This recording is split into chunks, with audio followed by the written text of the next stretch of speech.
everyone, and welcome to the Rumcast. My name is John Gulla, and here with me is Will Hookinga, and we are your color commentators for this podcast that talks all things rum-related with the people who love and shape it.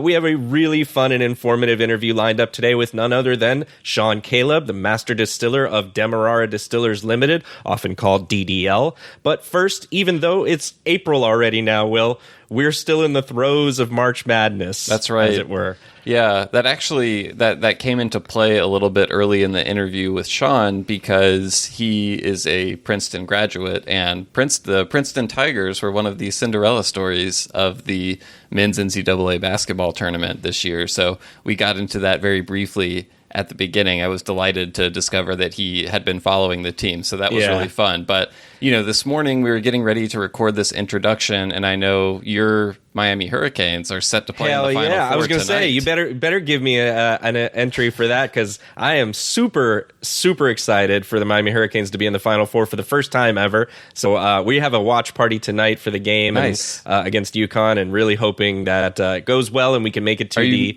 finals. Are you making Hurricanes? Shit, no, but that's a really good idea. How did you not think of that? I don't know. Well, remember, I'm not like a huge cocktail person. I was definitely going to make some stuff, but now that you say that, like, I feel like I have to do that. Do you know what now. ingredients you're going to need? Not yet. So the key ingredient is going to be passion fruit syrup. So, you know, that's a little harder to just get off. Yeah. I mean, you can get it. You're in Miami. There's an easy way to make it, which is to buy like frozen passion fruit pulp, and you basically mix that with simple syrup. Well, I mean, it's going to be hurricanes all around at the Gullah household tonight for the watch party, so thank you for that. All right. Well, you hit me via text with a fun idea before we get to our interview with Shaun, which was in the spirit of March Madness in April, making a bracket of El Dorado / DDL sourced rums and seeing how each of us comes up with our own seeding for this bracket. So basically we came up with two quote unquote regions, like it would be in basketball, one of which is the El Dorado region, which is these are 8 rums that are all not only made by DDL, but DDL also owns the brand. And then, as many listeners will know, there are many third-party brands that source rum from DDL and have kind of built a brand around that. Pussers is an example. And then there's also rums like, you know, Hamilton 86, Hamilton 151. So we have these two separate regions, and you and I tasked ourselves with seeding them 1 through 8. So for those who aren't into basketball and sports, basically the way these tournaments work is teams are given a quote-unquote seed, which is just kind of like a ranking. So if you're the number 1 seed, you are thought to be an extremely good team, a favorite, a heavy hitter. If you're 8, in this case, that's the lowest seed in our tournament, you're kind of you're the underdog, basically. Yeah, and the dark horse. It's a sliding scale in between those. So this actually, first of all, we should mention kind of the factors that we determined to grade things on, and we'll probably each vary a little bit in this, but you listed flavor, value, usability, and then I threw in one as well. I agreed with all those, and I threw in one that we came up with the idea of legacy because, you know, especially in the NCAA tournament, sometimes teams get a little bit of a boost if they're, you know, one of the blue bloods. So Duke University, UNC, they might get a little bit of a boost because they have that legacy of basketball. So I wanted something like an older brand, a brand that has a long legacy. For me, got a little bit of boost in the seeding. So was this hard for you to do, by the way? Did you struggle with this? I did, in the sense that some of the, you know, they are, a lot of these brands. Well, first of all, let me say, DDL produces a lot of rums, right? As you're pointing out, we couldn't do this with a lot of distilleries, but with this one, I mean, there were easily, we pointed to 16. And there's some we couldn't include, so there will be some omissions that people will probably disagree with, but we tried to do our best. That's true. And then from there, trying to seed these and think about those categories that you just mentioned, some are really great in one, but don't have the others, and then some are all around, like across the board, you know, established in all of those, and that's where I met the difficulty. I was like, well, which one do I give? And then, of course, I'm taking my perspective as, what would I use this for and how would I experience it personally? Yeah. So, yeah, there was a couple times where it was tough. And then, of course, I'm sure you found the same thing. The difference between a 5 and a 6 seed or a 4 and a 5 seed might be a little tough. Right. For me, doing the DDL side of the bracket, which is almost exclusively El Dorado rums. There's one that is not an El Dorado rum. That one was actually pretty easy. I did it pretty quick. I didn't have to think that much about it. It was the non-DDL bracket that was really tough for me. But let's go ahead. Do you want to start with the El Dorado side of the bracket? Let's do, Okay. I think that makes sense. And we should mention the rums that qualified for this are El Dorado 3, El Dorado 5, El Dorado 8, El Dorado 12, El Dorado 15, El Dorado 21, Diamond Reserve 151, and then the final one, we debated between including El Dorado 25 or doing kind of like, El Dorado more recently has had the single still line of releases, and I ended up settling on doing kind of a catch-all selection for, it can be any three of the Port Mourant, Versailles, and more single still releases, not the cask strength ones, because also we're going for broad availability for this. So that's also why we didn't do IBs or any of the legendary Vellier releases and stuff like that. We're going for the mass market stuff that's out there, that's accessible. Right. And I think those single still releases are a little bit more accessible than El Dorado 25. So that's what we settled on. Great. So how do we want to do this? Do we maybe let's reveal what our top 3 seeds were and then do the rest, because I think we'll have some suspense with that. Okay. So, my number 1 seed, El Dorado 15. And like I said, I didn't have to think very much about it. We're syncing up on that, and I agree with you. That one was a gimme to me. The familiarity of the product, the value, the legacy, all of it just is there. It feels like a number 1 seed to me. And as I talk about in the interview, that was one of the first rums over like $30 I ever bought. So it has kind of a special standing for me. For my second seed, again, this might be a surprise. To me, it seemed fairly obvious. I went with El Dorado 12. Same thing. We matched up. So there's no drama in this unveiling. Right. I mean, these, as you mentioned, like this was the easier side of the bracket to do, I think. And those two were the easy gimmies that, like I was saying, North Carolina, Duke, like they're the two that stick very much in terms of legacy. And and I like them both. Sometimes I'll go back and forth in terms of what's my favorite of those, really. So they're both really, really great rums and really great values. Yeah. So it's an easy pick on those 1 and 2s. And those are just the two that I always, if I'm introducing someone to El Dorado, those are the two I'm going to tell them to start with, because they thread that needle of price, quality, representation of the style, and everything like that. So third seed, maybe we'll split here. This one was probably the one I thought about the most, was 3 and 4. Okay. So 3 for me is El Dorado 21. Okay. So now we diverge a little bit. Okay. I went the exact opposite direction. I picked the El Dorado 3. Oh, interesting. I thought where to place El Dorado 3 was going to be a really interesting decision in this bracket, and we did go in different choices. So, I'll say also, I'm not ranking these in order of like which ones I think are the best. Again, it's all those factors go in. So I'm not saying El Dorado 21 tastes the third best to me or anything like that. Right. For me, it's I do like 15 and 12 better than the 21, but the 21, when you carry that age statement and that exclusivity, that's to me, I've got to boost you up somewhat in the seating, because you can't have a 21-year-old rum as an underdog in a tournament like this. So it has to be somewhere in the top 4 to me. So I slotted it in at 3. But tell me why you went with El Dorado 3 instead. We're mostly aligned, because I'll just reveal it's my number 4 seed. Okay. So I agree with you that it had to be in the top 4, because it is a very fine rum. It's just not as good as I'd want it to be for its price. Yeah, I agree. That's basically it. I totally agree. Yeah. Yep. Okay. What was your number 4? But well, tell me that. I think some people will be surprised to hear El Dorado 3 as high as the 3rd seed, because I think that is the cheapest rum out of all of these. It's an aged rum, but it's clear, so it's filtered. So mixing rum, I mean, you could sip it. It's fine to sip. I don't know anyone who's just going to reach for that all the time as a sipper. But so why is it as high as 3 for you, especially for a guy who's not into cocktails?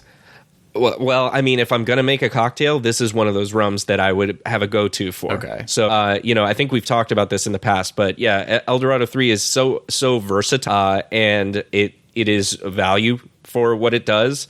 And that's really what it is to me. Is it's the opposite in a lot of ways of the 15 and the 12, but it doesn't lose its legacy. Okay. In that way, so that's where it was for me. I'm curious to know where it ended up for you. Actually, so I'll go ahead. I'll reveal my remaining picks, and then you can reveal yours. So, in 4th, I had the El Dorado single still line. Okay. 5th seed El Dorado 8, 6th seed El Dorado 3. Okay. 7 seed Diamond Reserve 151, and 8 seed El Dorado 5. So, putting those out there, what stands out to you? Anything you really disagree with? Not really, to be honest. We're syncing up on seed 7 and 8 as well. Okay, I have Diamond 151 on 7, and 8 is El Dorado 5. The only thing we really seem to disagree on is you're placing El Dorado 3 a lot lower than I. The other thing that I would mention, I put in the single still at seed number 5, which is pretty close to where you... and there's just value questions there as well for me. I love the idea and the experience. I just think they're very pricey, especially not for the casks. The cask because we're going with the standard regular proof. Yeah, so that's really the only thing I would say I have somewhat of a disagreement on is where you placed the 3, and why did you put it so low, and can you tell me about that choice? I think part of it, for me, it's not because I undervalue white rums. It's just because I think maybe it's because there are other white rums I would reach for before that one. I'm not saying it's a bad white rum. It's just not the highest on the list for me. So that's why I put it a little lower. But it does have versatility. I do think... See, I enjoy El Dorado 3 as a white rum more than I enjoy El Dorado 5 as a, lightly or younger aged rum. That rum, to me... I would always reach for the 8 instead of the 5, just because I think the 8, you get a lot more character than you get in the 5. So that's why I put El Dorado 5 last. And the Diamond 151, I think, is solid. It's not my favorite 151 associated with this distillery, which we'll get into on the other side of the bracket, but it has a very narrow use case. So I had to put it a little farther down. But agree with you. That's where I landed. So we're not that far apart. I feel like our philosophies are similar. I think we're really going to get into disagreements on the other side of the bracket, probably. Well, let's let the disagreements begin. Let's do it. So you start with this one. Tell me what you had as your top seed. Well, let's go over real quick the rums that we had in this for seeding. So we started with saying we have the Hamilton products, Hamilton 151 and Hamilton 86. I've never heard someone say 151 before, by the way. I have to be different. I don't know. No, so those two products, even though they're technically, I guess you would say they're independent bottler, right?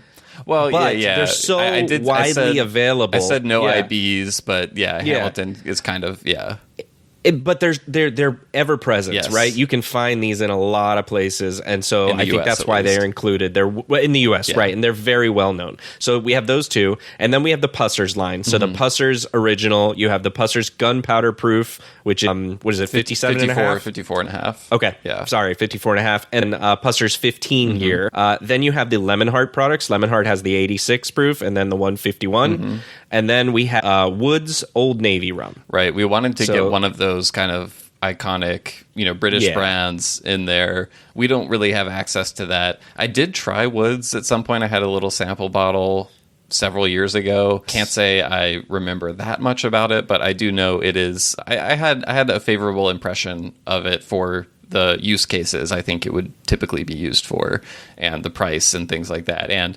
we had to get one of those iconic, brands from Europe in there as well. So it was kind of between that, and I also thought about including Lambs, but I feel like, at least among rum fans, Woods has a little bit better of a reputation, and I also have never had Lambs, so that's where it landed for me. Yeah, it feels like it would be an omission to not include it. Yeah. So, all right. So starting with the top 3 seeds here, Okay. I have a feeling our number 1 seed is going to match, but the rest of it is where we're going to fight. I don't know. All right. I'm going with Hamilton 151. Okay. For the top seed. Not my top seed. No. Okay. So my top seed is actually Pusser's Original. And What? Oh my God.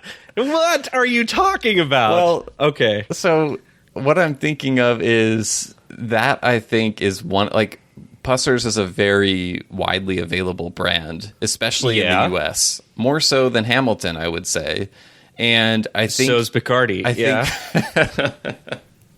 I think especially when you're getting into rum, it's for many people, it's one of the first ways that they experience Demerara rum. And also just the brand name itself, I think, has a long legacy to an extent. Again, it is not my favorite rum out of all of these, but I just think in terms of all those factors I listed, it's a very prominent, very well-known rum that introduces a lot of people to the category. So I put that as my top seed.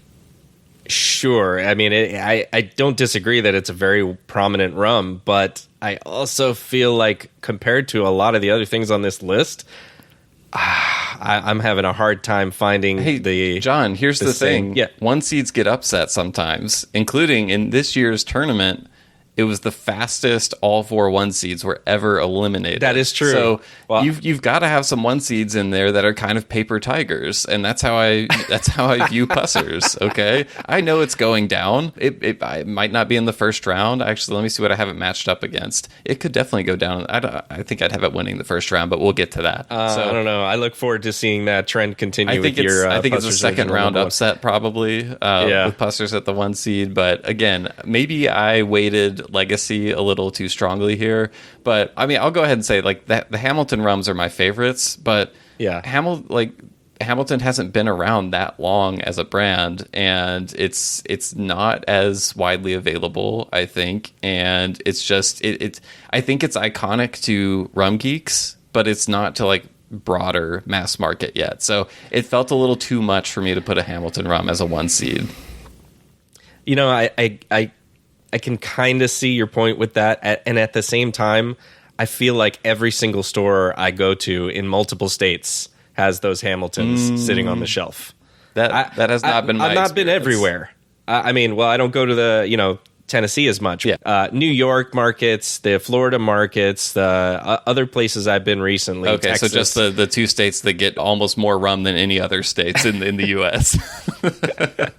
Texas as well, I saw it.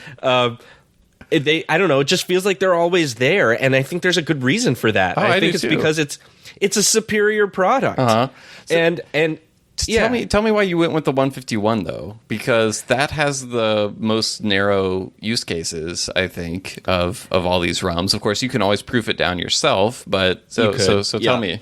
All right, so the reason I went with the 151 here, I agree with you. It's not a sipping rum. It's jet fuel. You're not going to just straight ship it, or at least most people. But I just feel an inherent value for the price of that rum at that strength.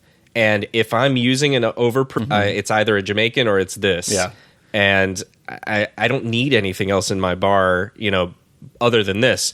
It just feels like the usability is so high. It feels like its reputation is probably the greatest among any of these choices, and that's just where I feel like it shines. So the reputation, the usability, everybody knows about this rum. I think all the bars are used. That's why I went with it. So I would definitely say reputation among like rum enthusiasts for sure. It's probably the highest, particularly people in America. Yeah. So I won't quibble with it too much. I will say my second seed, I went with Hamilton 86. So this is the counterpart to the 151, the lower proof version. Yeah. And the reason why I went with it as the 2 seed over the 151 is just because I think it's a little more approachable for, the mass market. Sure. I guess it sells more than the other one. And I also just think it's not offensive to me to sip that rum. Actually, you can sip 151 as well. Like, I actually think it drinks pretty well for the proof. It's still pretty, like, I'm not going to pour it as a sipper ever. Like, I've consumed it neat before, but I'm just never going to reach for that. It's just like, yeah, let me, pour a couple ounces of Hamilton 151 and knock it back. So Hamilton 86 is the one that's a little more, I think it just has more use cases without having to kind of, proof it down and things like that. So that's why I went with it as the number 2 seed. So what was your number 2 seed? My number 2, I went with Pussers, but I went with the gunpowder proof because I just feel like it's the best of both worlds in the sense that I would be able to sip this, but also be able to use it in many drinks. It feels nicer. I don't know. Like when I see that bottle, I'm like, yeah, this just feels right. I think it's better than the original proof. So for sure, I've actually done all 3 of those together, the Puster's 15 as well in a lineup, and I thought the gunpowder proof really stood out well in that lineup. Yeah. So that's why I gave it the number 2. And just to round out my top 3, I went with the Puster's 15 for my 3rd seed. Okay, interesting. It's a very nice sipping rum. The value, obviously, is more of a problem there. And the use case, I wouldn't want to use this in things other than really to sip in. But for me, from my perspective, as a person who does a lot of sipping, the Puster's 15 is one of those. It has to be, I think there's some Puster's 15 that was clearly sugared or sweetened. And there was some that is less, so I prefer the far less sweetened, so I'm talking specifically about that. But even the sweetened, I think, has a really good reputation among those people who may not be as much into rum and worrying about the sugar levels in it. They still seem to enjoy that a lot. It has a very reputation. Yeah, for me, I have Puster's 15 ranked a lot lower, and it's mostly just it's a price thing and what you end up getting. It's fine to me. I'm not a huge fan of it. I have the gunpowder proof ranked higher, but to round out my top 3, in 3rd place, I had Lemon Heart 151. So this is when we're getting into the 151s. Again, this is not my favorite 151. My favorite is Hamilton 151, which I have as my 4th seed, but I'm going with Lemon Heart has that legacy name. It's associated with so many legendary cocktails and things like that. So I just feel kind of underdog vibes more with Hamilton. And so I wanted it to be the lower seeded 151. So I have Hamilton 151 at 4. Then I have Pusser's Gunpowder Proof, which I think is the best from the Puster's line personally. But Hamilton 151 isn't complete and total underdog. So I have those going head to head in the first round. The 4 or 5 matchup classic. And then 6 Lamb's Old Navy Rum. Again, that's another one. Woods, right? Or Woods? Oh, yeah, Woods. Sorry. I wrote Lamb's on here. I meant Woods Old Navy Rum. 57%. So it's actually going up against Lemon Heart 151 in my little 3-6 matchup. 7, I have Puster's 15, and 8, I have Lemon Heart Original, which I just feel like the Lemon Heart 151 is the one that people know. The standard 86 proof Lemon Heart is out there, but it's just, to me, it's not that great of a rum, so that's why I have it down there. I'll finish off my bracket here real quick so we can get to the interview. I just want to say Lemon Heart 151 is my 4 seed, but I hate it. I don't like it. Personally, I'm not a fan of this. It is almost this weird kind of electric flavor I get from it is the best thing I can say. If you suck on a lemon, right? Yeah. You get that kind of like citric acid, like almost like an electric kind of response. Right, it's like licking a battery from that rum. Yes, like licking a battery. That's exactly. I get that from this Lemon Heart product, and so it is not something I enjoy. But that said, all the things you said, I agree with. So I put it as the number 4 seed. Then my number 5 was Hamilton 86. Again, I agree pretty much with where you're at. It's just I don't ever reach for that as much as the 151. I went with the Woods number 6. I've only had faint experiences with it, like you did, but I know its reputation is there. 7 was the Puster's Original because you were just wrong to put it as the 1 seed. And 8 is the Lemon Heart 86. We did match up there with that one. Okay. Yeah. Well, we had one major disagreement, and again, let's be clear, these are not rankings, but it's seeds. We're trying to approach this from the standpoint of the bracket makers in the NCAA tournament. You got to build in some upsets. You got to give a legacy boost and things like that. So we're concerned about ratings here as well. But with all that said, let's go ahead and transition. The interview with Shaun Caleb was fantastic. To borrow a word from you, we've been trying to set this up for a couple years now. Shaun is a busy guy, but was gracious enough to sit down with us. And, this is one of those interviews where we could have talked for 3 hours. We really focused a lot. We heard a little bit about Shaun's journey into rum, which is really interesting. How he went from Princeton to working at DDL right after that. It's kind of a fascinating story. And then we got deep into the various stills, the Port Mourant, the Versailles, the Enmore, which, by the way, when you hear us say Versailles, I understand that the place in France is pronounced Versailles. In Guyana, I'm glad you mentioned they call the Versailles still the Versailles still. So we are honoring that pronunciation. It's weird because they pronounce every word, every letter in Versailles, but then Iflot, it's got a bunch of letters that are not pronounced. How else would you pronounce Iflot? Exactly. So Versailles is a little more pleasant sounding than that.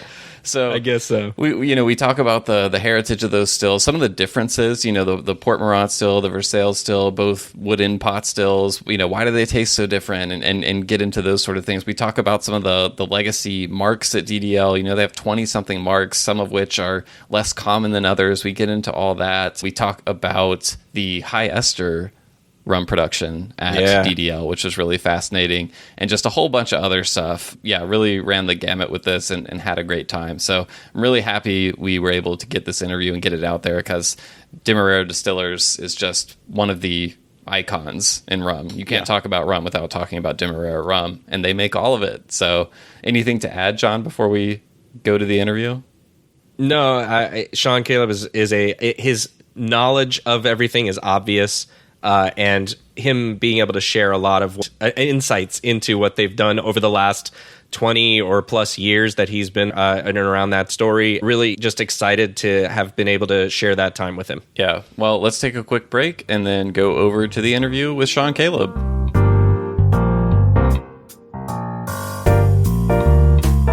Hey Rumcasters, do you want an easy way to stay informed about what's new in the rum industry? If so, check out therumlab.com, where you can stay on top of everything going on across the rum world right now. From their detailed infographics that dive deep into individual rum expressions, to their weekly rum newsletter, to live streams with leaders in rum, there's always something new to learn. Plus, you can get all the info on their annual rum events they put on across the United States, like Miami Rum Congress, New York Rum Fest, Chicago Rum Fest, LA Rum Fest, and San Francisco Rum Fest. So visit therumlab.com and sign up for their newsletter now so you don't miss anything that's happening in rum. That's therumlab.com. Now back to the show.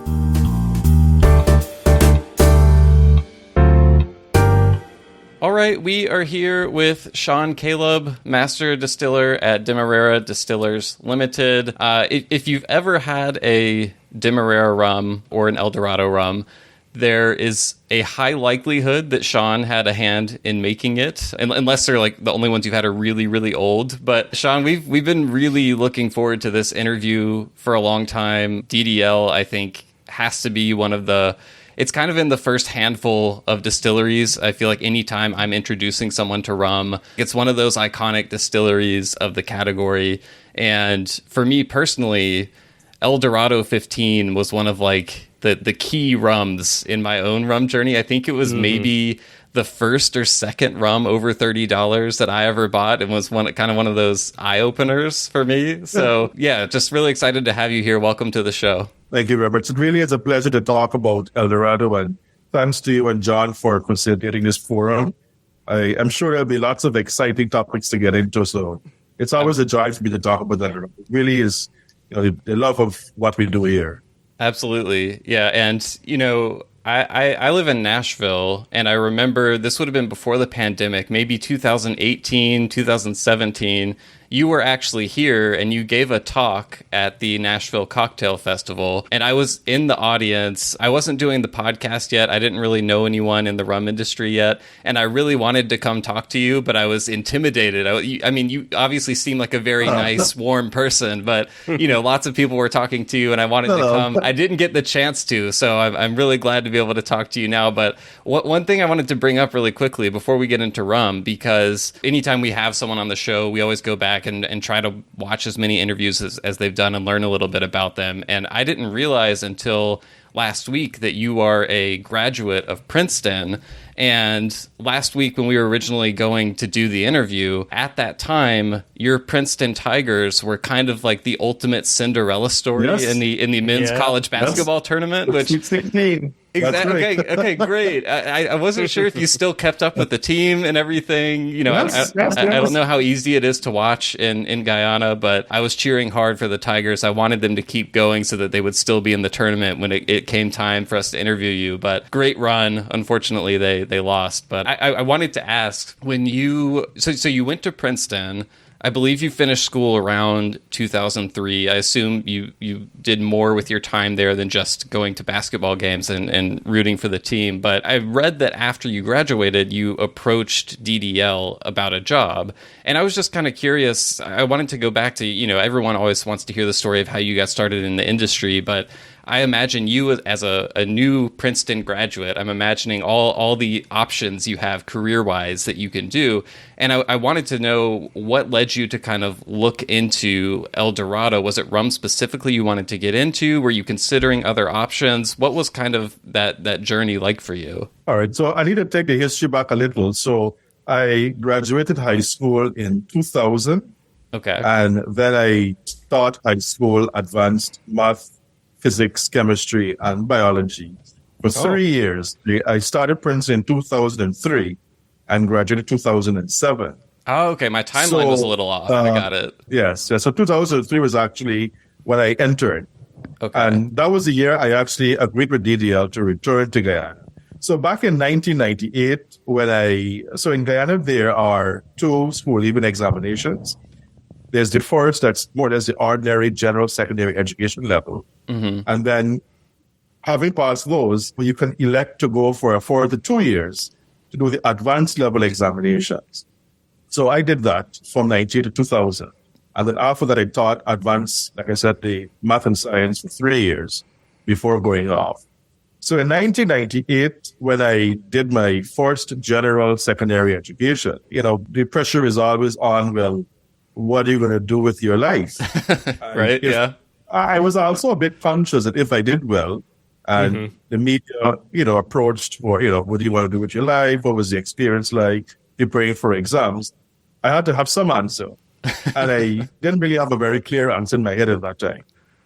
So over that summer in 98, after having sat all of my general secondary exams, I did some research into a lot of fields. I started first by asking, what do I like? What am I passionate about? Yeah. And I was very clear about, I love math and science. I wanted to do something that was applied, so not strictly theoretical, but had some application. And I was always passionate about Guyana's development. I always felt that, too many of our Guyanese scholars leave and contribute to shores, abroad. And that's fine. We all make choices based on what's best for us. But for me, I really felt it was important to reverse that time. And so I did some research on what were some of the potential fields. And when I landed, so I had a list I worked with. When I landed in chemical engineering, that just resonated. Yeah. Like love at first sight. What I read, the versatility of the field, what it entails in a broad and general sense, as well as the specific areas one may specialize in. But more importantly, it was a very highly sought after field because at the time, there were extremely few chemical engineers in Guyana. The most famous at the time was, in fact, the Prime Minister of Guyana. But of course, he had entered into politics. So the need for chemical engineers was very high. He was kind of busy. Also, because it was an applied field, it would allow me to actually apply my knowledge to industry, which I felt was probably an efficient route to get into contributing my knowledge back to Guyana's development. So it made sense all around. And it just so happened that later in 1998, I think that sometime around October, November, the press about DDL winning the International Wine and Spirits Rum Trophy for the El Dorado 15. That was the first time they had won it. That really drew me in. So right away, having decided chemical engineering was what I wanted, DDL and the El Dorado 15 it shot to the top of that list. Yeah. So by the time I would have left school, my thoughts began to, form around those. I approached DDL actually in 2003 after I was admitted to Princeton. Okay. I was admitted early in December of 2002. So I had some time to plan for my departure to campus. And so I would have approached DDL, and the reaction I got was exceptional. I mean, like as soon as I sent my application in, and so the human resources director at the time was traveling. When he returned to the country, I got a call, probably 3 or 4 calls, because I wasn't home. He kept calling almost incessantly, is he back? Is he back? Eventually asked my mom for a number to get out to me where I was. At the time, I was volunteering with a youth group. And so they got that number and got out to me. He said, can I meet you at 7 a.m. the next morning? Oh my gosh, 7 a.m. wow. He was that anxious. So got up early, got ready, met with him. And, DDL are the kind of folks that you have a deal, you have a deal. They stick to their word. And I can tell you that from that first experience to now, there's been no regret. So yes, that's a bit of the story as to how I got in with DDL, and I've had no regrets since. It's great to hear. Like, I thought at first you're like, well, I love math and science, and I thought you were going to say, but I love rum more. But it was more like a much more, everything kind of came together. The universe and the stars aligned for you, and all these things coming together at once, huh? Absolutely. That's so interesting to me. So you essentially then you were at Princeton for 4 more years after that, and they basically kept a seat warm for you. Were you able to go down and kind of start doing anything while you were still in school, or was it just wait 4 years and then jump right in? Well, ordinarily, DDL would have preferred me to come back every summer and kind of get my feet wet a little bit what the operations are. But you only get Princeton once. So I decided every summer I would try with a different experience and broaden my horizons. So the first summer I actually spent doing research with our Caribbean Environmental Health Institute in one of the Caribbean islands, St. Lucia, beautiful St. Lucia. So I spent the entire summer there, and actually Princeton funded that trip. So it was good to get a different kind of experience, more on the environmental side. The second summer, I spent right in New Jersey, but doing research at a small startup oil and gas company. They were researching some novel catalysts that would help to improve the octane rating of gasoline. So I found that interesting and a different experience. Yeah. And then my third summer, I wanted to go further afield, so I went to Australia. Oh my I did research with one of the top professors there in University of Brisbane. So I was really adamant about seeing a different part of the world, getting a different kind of experience, because I believe very much in transferring knowledge. Yeah. And, the more you know, the more perspectives you can bring to your job, the better you're able to apply your knowledge. So rather than kind of be tunnel vision on rum and DDL only, I was able to gain a much, much wider variety of knowledge, gain experience working with different people of different expertise. And all of that has been tremendously impactful, once I started here at DDL. That's an amazing journey. And I can see how all the diversity of experience can kind of inform you having a completely unique perspective that you then bring to DDL. So getting to DDL now, it's so interesting to me that, your first kind of job at a distillery, you bring all this incredible experience, you arrive there, and you're immediately surrounded by some, not all of these stills, but some of the stills are some of the oldest ones in the world. And so I'm imagining, what does that look like when you're coming into a situation and you have to start kind of learning the field a little bit? And are you sitting there like learning on day one on the Port Mourant pot still, one of the oldest stills in the world? Is that intimidating, or do they kind of like warm you up to that? Well, I can tell you, to be quite truthful, my first day I went home with a headache. First day at the distillery, it was kind of overwhelming. There was quite a lot to take in, and beside that, I was, apart from learning the stills, I was also carrying the quality control department, because I was asked to hold the fort because there was a bit of a transition taking place there. So it was quite a lot to take in a very short period of time, and the pressure was immense. I started first learning our Saval still, because That's the most versatile of the stills that we have. And I felt that understanding that would give me the right mindset once I approached the other still. And indeed, that proved to be an effective strategy. It's a very complicated still. And so I really worked with the operators, mapping out all of the lines, all of the columns, and all the interconnections, and understanding how the different products come from the different production schemes just under one still. So having perfected that, other stills became enormously simpler.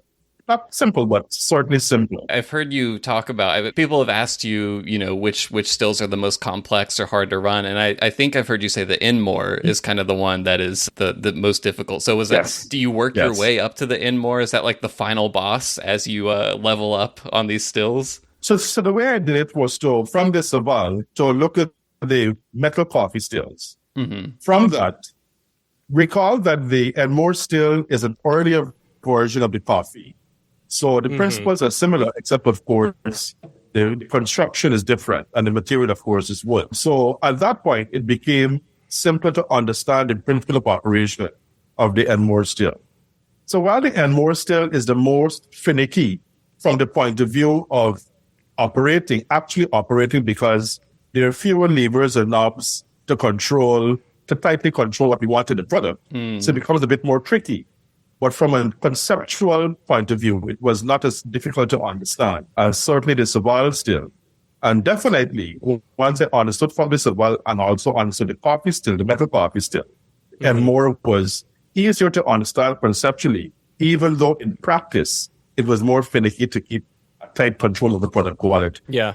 If that makes sense. I think so. And before we get maybe too deep into it, I know a lot of our listeners are going to be somewhat familiar with all the stills, but it might actually help. How many total stills do you actually have now? Let's do a quick inventory. Yeah.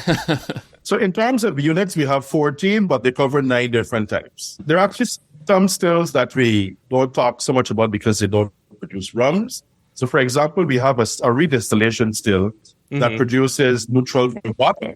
And we have gin still as well. So it's quite a bit on the property. So for rum stills, then you're using principally... Right. So we have the Saval still. We have 2 of those. The coffee stills. We have 3 of those. And we have a newer version that was installed in 2011. We have of course, the wooden coffee, the double wooden pot, single wooden pot. We have a high ester still, which we don't talk quite a bit about, but I believe that we are working on a marketing program to launch something along those lines.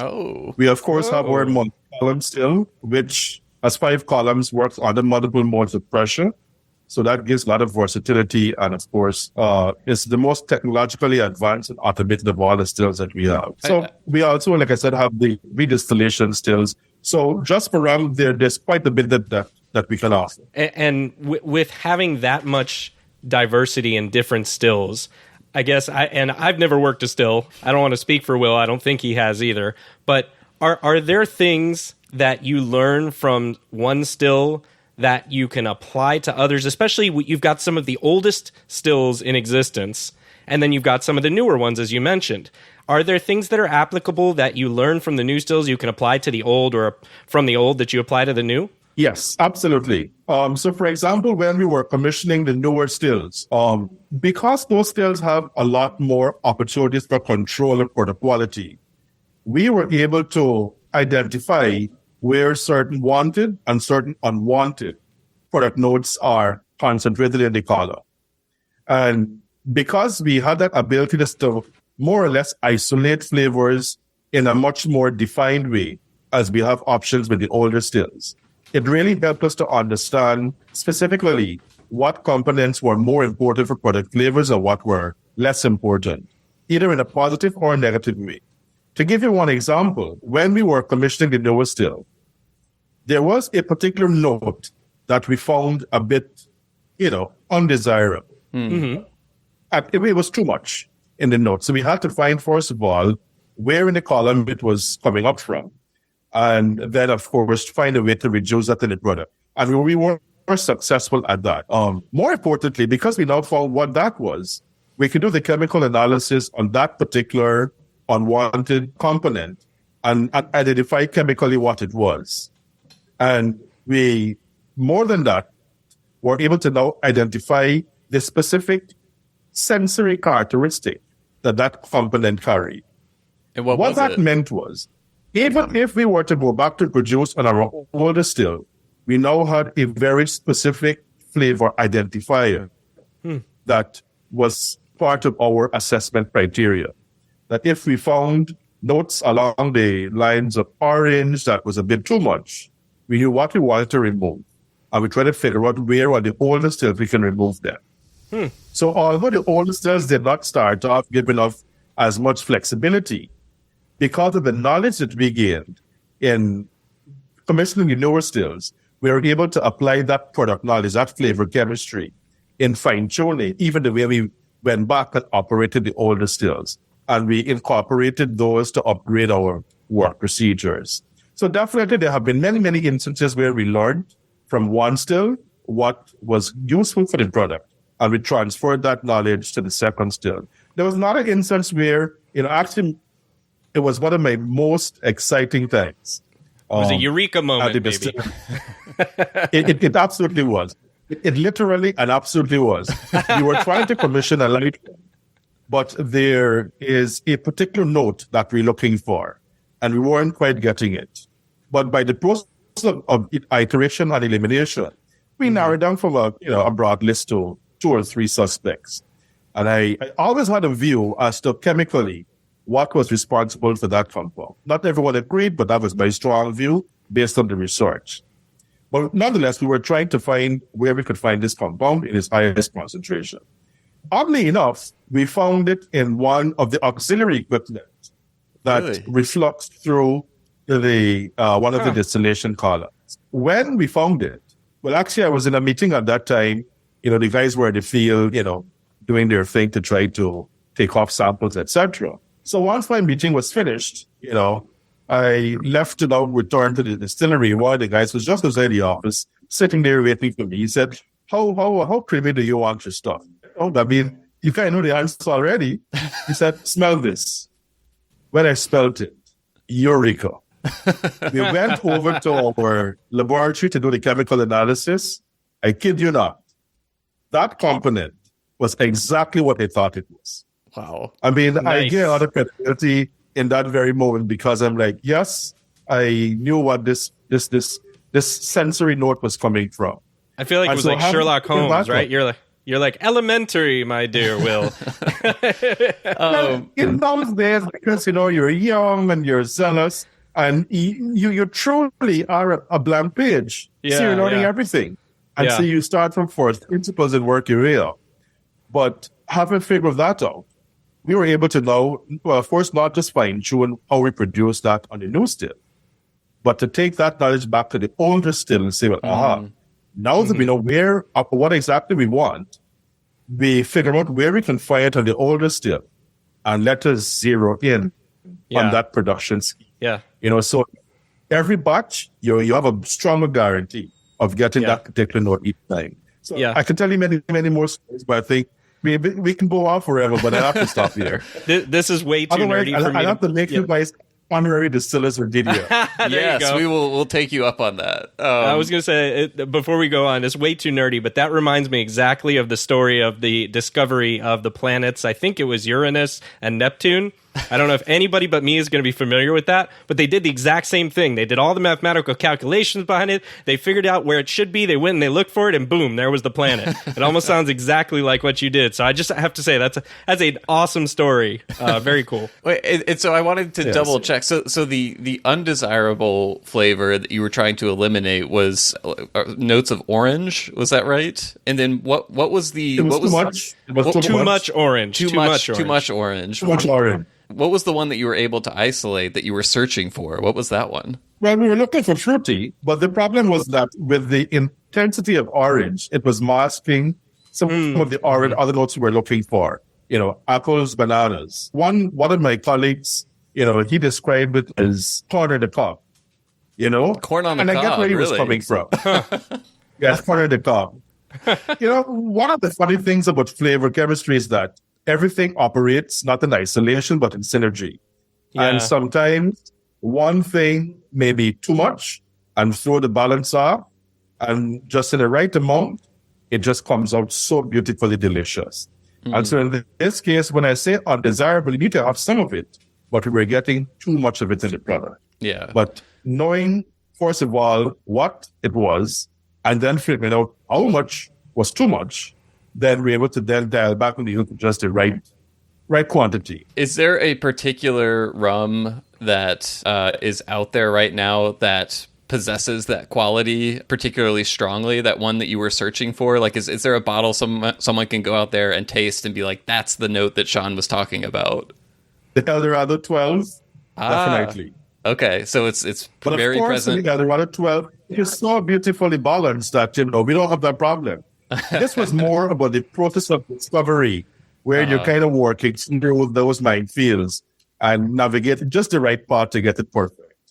We're able to do so. I'm very, very proud of that. There's one thing I wanted to ask about the variety of stills there. And, in going back and reading the story of DDL and all the stills that you have, it's kind of this story of consolidation over the years where, these older stills, the Port Mourant, the Versailles, Inmore, they were at other distilleries. And as those distilleries closed, they get moved to other ones and things like that.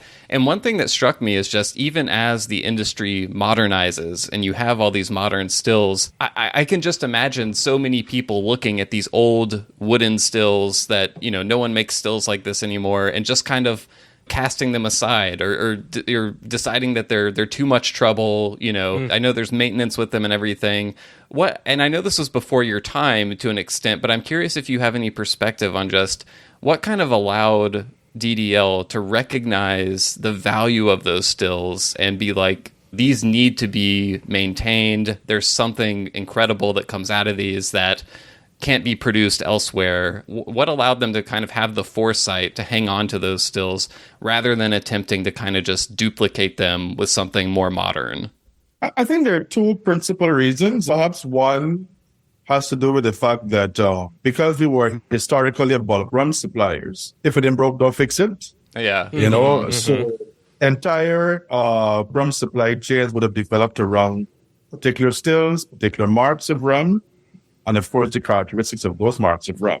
So it was probably simpler to, maintain the same production scheme to keep supplying the thousands and thousands and thousands of proof gallons that were required historically too, up to the point where we launched our own brands. I think I would say the second reason is perhaps cultural. Guyanese have a habit of not discarding anything. Okay. You still see cars that are over 2 decades old and it's working. And if there's a problem, you go to the mechanic and he is well versed in fixing and will fix until it's back out to go again. And so there was a bit of that going on. There's a third element, and I know I said too early, but the third element. Add in the third one. So having brought those stills all the way through our independence and eventual Republican status as a nation, it wasn't until 1976 when we were allowed to own brands, and they were local brands, but all of those, of course, would have been fed in by the older stills. By the time 1992, 1993 came around when we launched El Dorado, it would have inherited rums produced on those very stills. So at that point now, there was now the aspect of history and heritage to preserve as part of the story of the early brand. So while it might have started, I would say, by dint of the supply chain characteristic, and those demands more or less being easily met through producing on the same stills. And then later on, like I said, culturally, Guyanese tend to hold on to what they have. It really has to be broken and totally out of use before they get rid of it. Think of like your cell phone.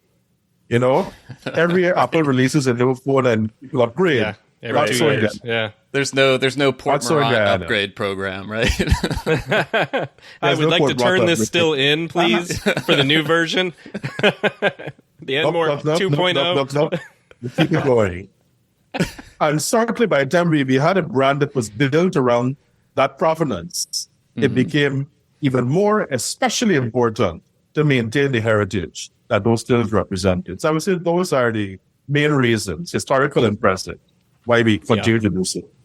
Yeah. So I guess the Guyanese philosophy is if it's broke, fix it. I guess, yeah. And my question, I think my next one has something to do with that, which is I have to imagine with as many stills as you have, a large part of your job, which may not get thought about as much, is the maintenance and repair work that has to happen over time. And that I would imagine you can't have all these stills in operation at once. You gotta have some sort of programmatic type of thing happening where you're constantly replacing and fixing things. And then, I was just curious to see, how do you manage that? So we have a scheduled program annually where every maintenance is scheduled and the production is scheduled around that. So for the metal stills, we typically would start about twice a year, about 2 to 3 weeks in total, where we do general maintenance. But because all stills are not operated at all days during the year, we're able to get a schedule within each month, which of the stills will be brought offline so we can do maintenance in those.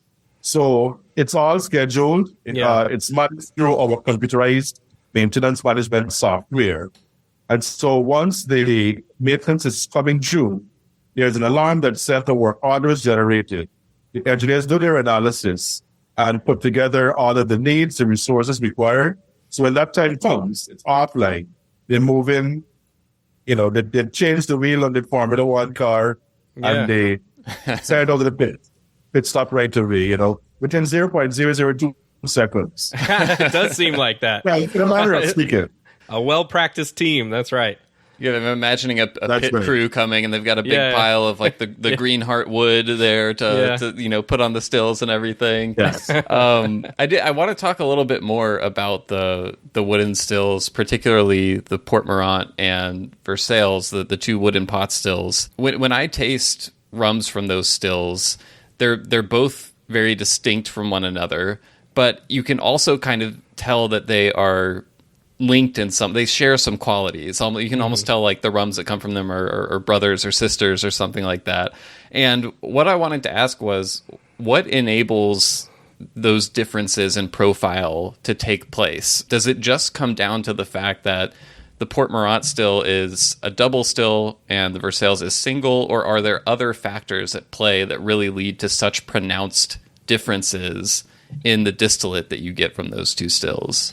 Yes.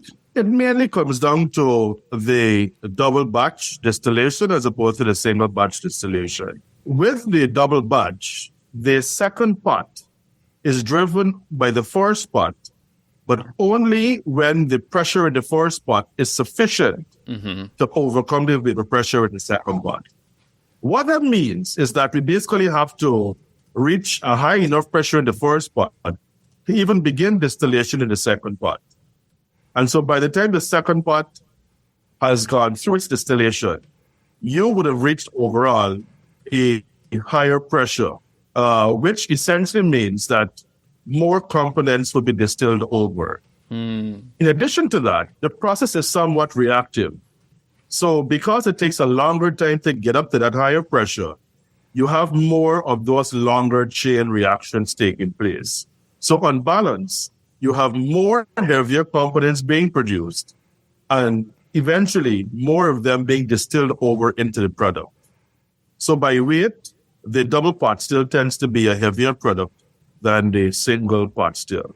So if I give you an order of magnitude range, if a batch of our double pot, for example, has about 500 parts per million of the heavier stuff, those heavier congeners, heavier alcohols, and so on, the single pot would have about 300 plus, which is still heavy, but definitely that difference, 200 or so, definitely impacts the flavors because not only is it more of the heavier stuff, but because you have more reactions that produce different variations, you have a wider variety of flavor components. And so that's why the double pot still is heavier on the note, but also offers different flavors because its composition changes slightly with a longer distillation run. By comparison, all of the column stills would probably get about 50 or less in terms of those heavier components. So the pot stills are definitely on the heavier side of things, but even on that spectrum, you can introduce variation by having a double or single distillation in the pots. The other question I had about those stills, the Port Mourant and the Versailles, they're so distinctive. I feel like you can pick them out in blends. They just shine through. It's so hard to find something else that reminds me of those rums in across the whole category. And what I wanted to ask is, how much of that is owed to the fact that parts of them are wooden? And the reason why I'm asking is because, as I understand it, those are two of the only remaining wooden stills in the world. And I was just thinking to myself, if the distinctive character of those rums is owed in some part to the wood, why doesn't anyone else in the world try making wooden stills now? Like, wouldn't that be something that another distillery might want to have in their arsenal? What kind of prevents other people from doing that? Well, I don't think it's for want of trying, but wood is difficult to maintain, right? Yeah. And especially if other brands have built their presence around a certain price structure, it becomes difficult to go into wood because it's more expensive, the efficiency is much less, the maintenance is a lot more finicky, and let's also face it, we are blessed in Guyana with lots of green heart. It is a controlled species, but it is available. And so that enables us to build these pots in a way that adds a lot of longevity to their operation. So, we take pride, in fact, in being able to maintain them, but definitely today, the kind of wood that has been chosen plays a great role in their longevity. If I comment a bit about what you alluded to earlier, why wood versus, other metal stills? Well, the main advantage that wood gives is that it doesn't conduct heat, right. The way a still would. So heating with steam means that a lot of that heat is actually retained within the pot, as opposed to if it were a metal still, which means that it's able to reach a higher pressure and higher temperature. And as I explained earlier, that's an important factor in those longer chain reactions because it spends longer in the pot, it reaches higher temperatures, and therefore more of those reactions can be catalyzed during that distillation process. And that helps to produce a heavier type rum. The question is, would another brand, for example, want to go through that added expense and maintenance and operational headache just to produce a heavy rum, of which they probably would only use a small percentage in their brand? So the proposition might not be so attractive. But for us, because it's already embedded in what we do, it's part of our identity. Right. So the case has made itself. Yeah. Well, I'm just glad that they're still going because having more Port Mourant and more Versailles, more in the world is a good thing. Absolutely. Shaun, somewhat interestingly, you mentioned in a previous interview that some of your favorite rums, or maybe your favorite that you produce, are the metal coffee still and from the Saval, which are both column stills. And as that interviewer rightly pointed out with you, a large portion of diehard rum fans, many of which listen to this podcast, seem to gravitate and even fawn over the pot still rums far more often. So I wanted to give you a moment to answer, why do you think column still rums don't get the same amount of love out there from rum geeks, and how can we convince them to give column still rums more attention? I think part of that stemmed from the way we approach things here at DDL. Our philosophy is that whichever still is being used, the rum must be produced with its full character. While that may seem like a very simple proposition, it is not as widespread in the industry as you might expect. Many producers find it easier to produce a light style of rum, a medium perhaps, and maybe get some heavier rum either by a pot or maybe it's sourced externally. And then to interblend the ratios to produce whatever balance of profile you're looking for. And so for them, a light column still rum is completely uninteresting. For us, a light or medium column still rum has personality, right? It's only light because the total, parts familiar presence of every other component is small, but it is not light. It is certainly prominent in terms of its flavors and aromas. So I told you earlier about finding that creamy chocolate coconut note. That's a light rum. Right? It has less than 10 parts per million of anything present. Now, that certainly is light. but sort of figuring out that the thrill is in the hunt. And so once you have sort of made that catch, it makes the meal that much more exciting. But for me, our light rums are not boring. They're interesting to start with. They're delicious because they offer a multiplicity of flavors and aromas. So they allow you for that to enjoy that kind of experience as opposed to just being light and bland. They're certainly not. Yeah. In my case, if I were to contrast that with the pot stills, yes, the pot still is actually a very delicious rum. And, being a part of El Dorado 15, for example, the 15 is my all-time favorite rum. Mm-hmm. So definitely I do enjoy a pot, don't get me wrong. But from a distillation point of view, the column stills rum, because we are pursuing a specific flavor profile for every rum market we make, and there are over 2 dozen of them. It means that the challenge to the distiller is in some ways a lot more to get the flavor chemistry right each time for the column stills than with the pot stills. Even though, and this may be a bit oxymoronic, that the pot stills are more difficult to operate and maintain because they lose so much no one wants to lose. You kind of have to figure out, how do I get the best efficiency? So from an efficiency point of view, it's definitely more challenging. Mm-hmm. But from the point of view of the intrinsic chemistry of the product, the column stills offer a lot more possibilities, and that alone makes it a more exciting challenge. And I think every time I get that challenge right, it makes it even more welcoming for me to want to sip and enjoy the fruits of all that labor. Yeah. So that's kind of where it comes from when I said that I like the coffee still rums more because they're delicious, and when it is right, that balance of so many different profiles come together just makes it all the more worth it. But that does not mean that operationally it's easier to achieve than the pot still, because those guys are very finicky. It sounds like what I'm hearing is that there's more of a possibility of versatility with the column still. So that opens up, you can make a lot of different choices. As you were saying, you can hunt for a lot of different flavors. Whereas it sounds like with the pot stills, it's more, I don't want to say you're locked into a certain flavor profile, but there's less adjustments and less things that you can do. Is that a correct way? Yeah. Is that a correct way of restating it? Yes. There's certainly a narrower spectrum of flavor profiles that can be achieved with the pot, and that spectrum grows, significantly more with the column still. So depending on what you're looking, and we sometimes, for example, get inquiries on the bulk rum side, not the branded side, but bulk rum, and people ask for some pretty, peculiar flavors sometimes, and you can have to figure out how do you get that? And sometimes it's not very easy. Sometimes we have to totally upend the way we operate the still just to kind of find where those notes are and narrow it down to that. With a pot still, you have much less flexibility to do that kind of exploration.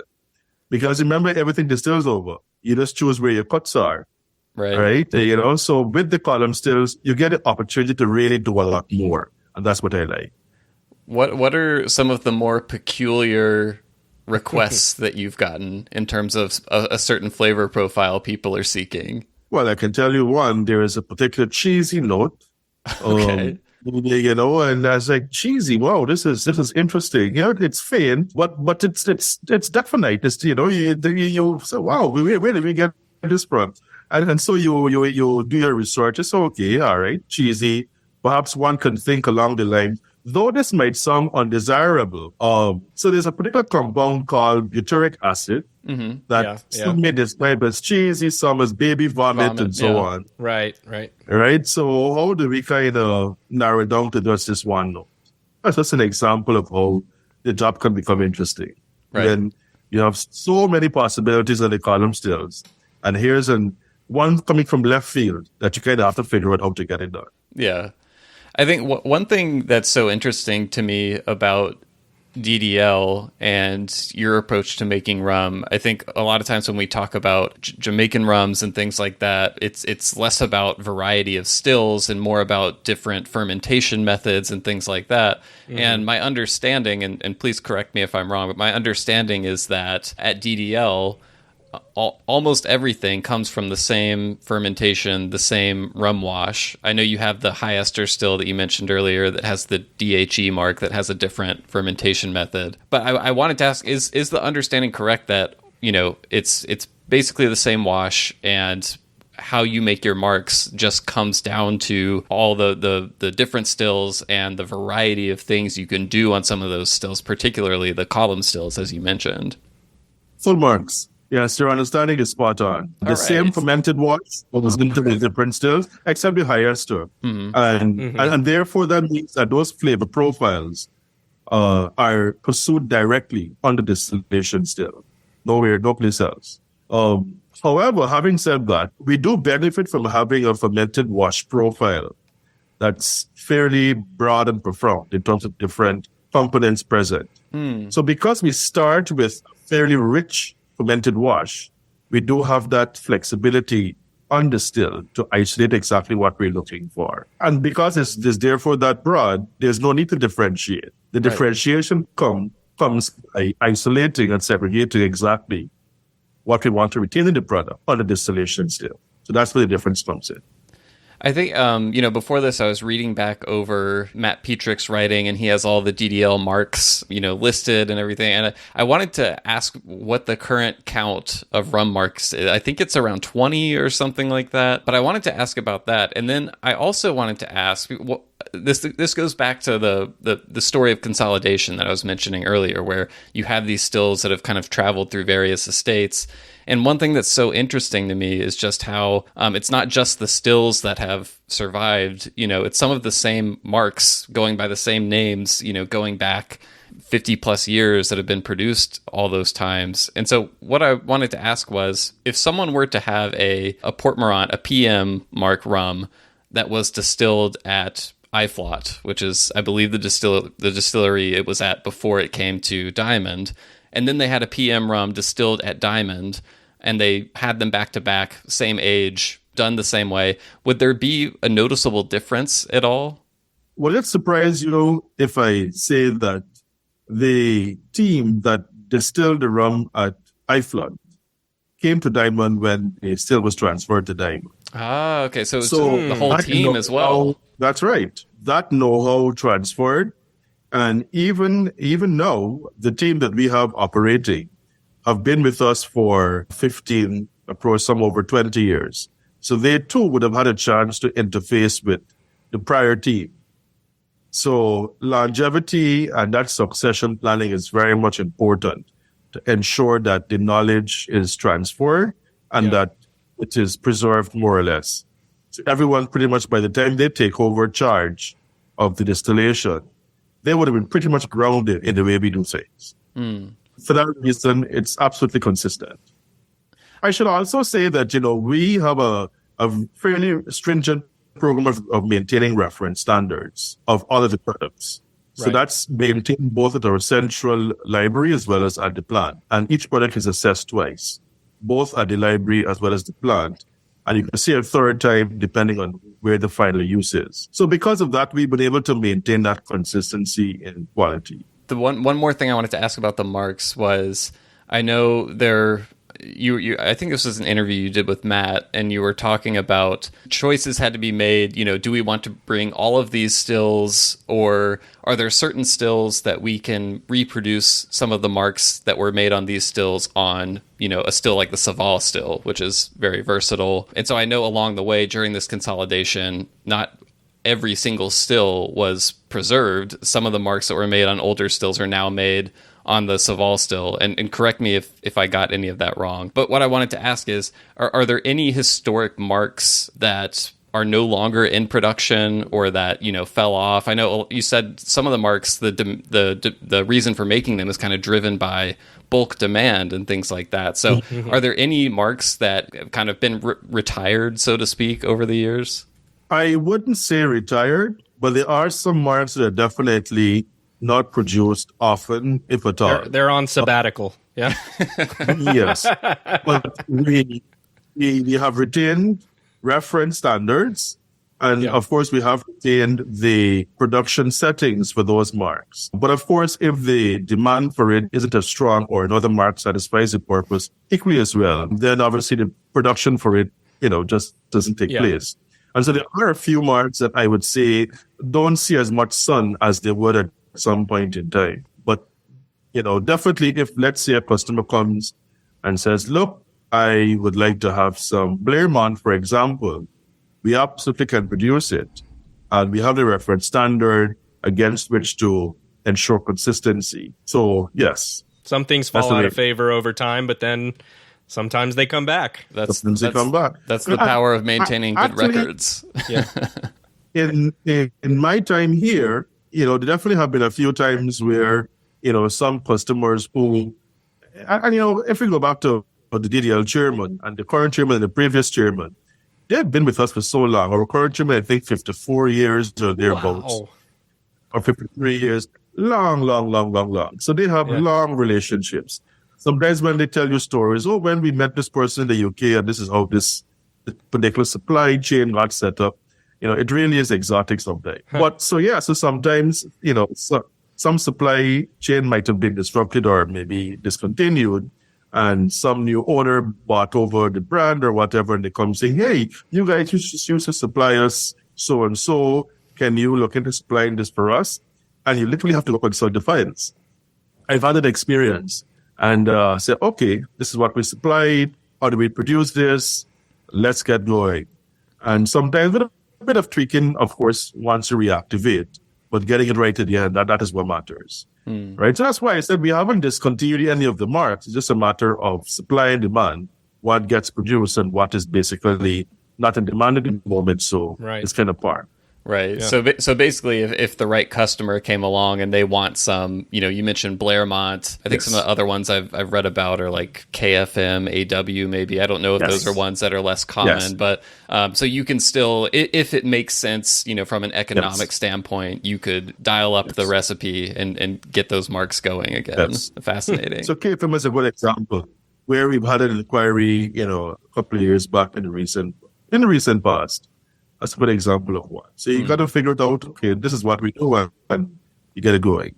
So speaking of things that maybe aren't in too much demand right now, at least not here in American markets. Well, I shouldn't say it that way. I think the problem is we don't have any. So I wanted to ask you about unaged rum. I think when people think of Guyanese rum, they don't think of unaged rum. But for, us, we'd love the opportunity to experience those different stills and maybe different marques without the barrel influence. Why don't we see very much unaged releases from DDL? Is that something you've thought about doing? Or I know there's maybe been a couple of independent bottlers that have done it, but it really doesn't seem to be, at least not in the American market from what I can see. Well, if you understand the cultural heritage of Guyana, unaged rum or lightly aged rums typically were considered to be, standard of poor quality, not very interesting, cheap. And this is precisely what that perception we're battling against. We believe that rum is as premium as any other spirit, is as sophisticated and delicious and fine as any other spirit. And to the extent, therefore, that the direction that has taken us is more premium quality, the whole premiumization drive, now leading in strength releases. Economically, it makes sense to follow that path. If we are to disabuse that historical perception of rum as being cheap and not aged and, uninteresting. So that's the only reason. Now, I can tell you that if an interesting market develops for unaged rum, that definitely will catch our attention because, of course, it's easy to fulfill that. Right. But at the moment, that's not something, that's registering significantly on our radar. Unfortunately, two rum geeks asking for that is not enough to start putting it into production. I get it. We're doing our part, though, but Shaun. I can tell you we're doing our part. We have gotten some inquiries, for example, but more from an education point of view of sampling the unaged and the aged rums. So we've had some of those engagements, but from a general consumer point of view, unless we get signals that this is something that can really take off, it may not be something that we want to do just for the sake of doing it. Mm-hmm. Yeah, that's a good point. On the note of, types of rum we rarely see from DDL, you mentioned the high ester still earlier, which I know you don't talk about it a lot. And I'm actually, as much, John and I are always talking about how great transparency is for rum and everything. I still do like the idea of distilleries maintaining some mystery around some of what they do. So I don't want you to reveal all of the secrets of the high ester still and your process for that. But one thing that I was curious to ask is, when we hear high ester rum, the first place John, I think you would agree with me, the first place we go to is Jamaica. Jamaica's not the only place now where high ester rum is made, but I think that Jamaican process is the first thing that comes to people's mind. And so I wanted to see if you could speak to it all. Are there similarities to DDL's approach to high ester production to sort of the Jamaican high ester production? Are there similarities, or are there clear differences? And can you distinguish between them for us? Well, first of all, you don't have to worry about me releasing all my secrets because I feel no such temptation. To contrast with the Jamaican high esters, the Jamaican high esters tend to rely heavily on the presence of bacteria to produce the components that eventually lead to the esterification. Mm-hmm. So they would purposely, for example, have the dunder pits and add back some of that stuff back to the feed fermenting batch, leave it for the appropriate time so that the ester count would build. Of course, what that means is that concomitant with the high esters would also be some of the heavier components, because that natural biological process, takes it in both directions. So yes, it's high in esters, but it also tends to be fairly heavy and also funky because of all of that heavier components that are also present. For us, our emphasis is on the high ester, but without the funk. So the process doesn't emphasize as heavily the presence of those bacterial species that would then lead to a lot of the esters, primarily because that would also produce the heavier components, which we are not targeting. Our process tends to focus on a lot more starches, so on sugars. So we would purposely add, some of the local food, for example, that would help to augment the production or the conversion of glucose to alcohol and the acid that would produce the esters. And then we spike in a very unique way to produce a very specific note of the esters. And so for us, it's almost like it's a unimodal product where you get a huge spike in esters. Yes, there's some of everything else, but it isn't quite as much as you would see, for example, in the Jamaican type spirits, which relies on natural biological reaction with the bacteria, which of course produces, like I said, esters, but also a lot of the heavier components. I would say that's the major difference. And this is a rum style I know the still has been in use since the 50s. Is that correct? Well, we would have had a small demonstration still dating back to that time, but of more recent vintage, I believe it was in the 1980s, when that still was decommissioned and upgraded by a larger still produced by the same manufacturer, John Doerr. Got it. Yeah. I know so many people are going to be sitting at home listening to this. A lot of our listeners are the types of people who want to find the highest ester rum possible and just drink it at the highest proof possible, just so they can kind of walk and peek over the edge of flavor into the abyss, sort of. So I'm imagining that they're just dying to be able to try some of the DHE high ester rum on its own, which I'm guessing is not in the cards from the product development team. No still strength high ester unaged rum probably coming from DDL anytime soon, I'm guessing. I would imagine not. But I do imagine perhaps we want to bring opportunities for presenting the high ester, if perhaps in a different way than you have just talked about. Yeah.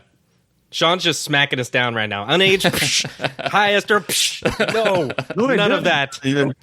Not quite as violently, But like I said, there are some things that we listen to the cues, and if we think that there is a serious proposition, we go after it. No doubt about that.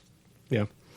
So switching to the source material a little bit, my understanding is that the majority of the molasses comes from Gaisuco, which is a mostly Guyanese government-owned sugar company, but that it's struggled recently to produce enough sugar and molasses. So much so I think that DDL had to go and find other sources just to make sure you reach your output levels. So I wanted to ask, is that still the case? And if so, what challenges has that created from a consistency standpoint, and how do you address that for the future for molasses sourcing? Good question, because, it's no secret that the sugar industry in Guyana has been going through some tough times. Yeah. I know that the government, it's a state-owned industry, and the government has been investing significant resources in retooling the sugar industry with the hope that they can recover a lot of those volumes. But in the meanwhile, we have had to source externally. Fortunately for us, once we recognized those signals, we started with a small amount of imports, and would have recognized early on some of the important differences, and would have had to figure out how we tweaked our fermentation process so as to produce a roughly comparable batch. And yes, there were some changes, but luckily, we had that task when it was the smaller share of our inputs. So having successfully navigated that period, now that we're importing, the greater share of our molasses inputs, I would say we pretty much have figured out what are the process changes required to produce a comparable batch. So not ironically, but interestingly, we don't have a quality difference at the end of the day between what we distill then versus now. Remember also that the fermentation here tends to be fairly rich, and we only isolate just those components that we need for the product at the point of distillation. So as long as we get the fermented batch, roughly comparable, then distillation is pretty much able to do the same job and produce the same product. And that has been our experience. So we've been able to source from Central America, from, Mexico and North America, from Dominican Republic more recently. And in all cases, we've been able to adapt. In some cases, because of where the sugar is grown, perhaps the soil has less nitrogen, perhaps more sulfur. And so we simply adapt our nutrient protocol, for example. There have been cases where we've had to adapt the bricks ratio, the dilution ratio, so as to optimize the presence of yeast, and even the yeast to molasses ratio sometimes too has had to be tweaked. So there are various changes that are made to compensate for those differences. Sometimes we tweak the set parameters, or we tweak the end parameters just so as to maintain within its core roughly the same quality of batch.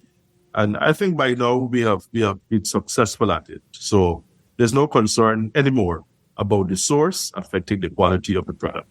Yeah. And real quickly before we move on, I know a couple of years you mentioned you were experimenting with evaporated cane syrup, I guess it's evaporated cane juice into cane syrup. Can you give us a quick update on where you're at with that? Have you continued that experiment?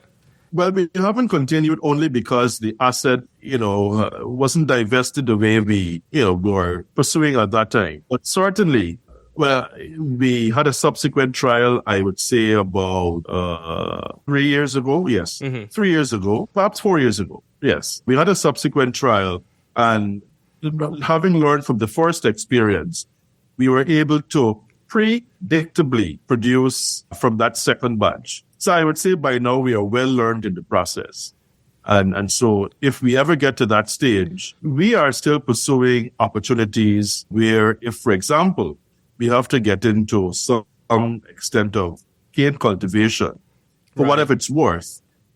In such a case, we would not be producing sugar, at least not in any significant way. And so the bulk of the conversion of that sugar cane would be for the evaporated, the more high-test kind of molasses.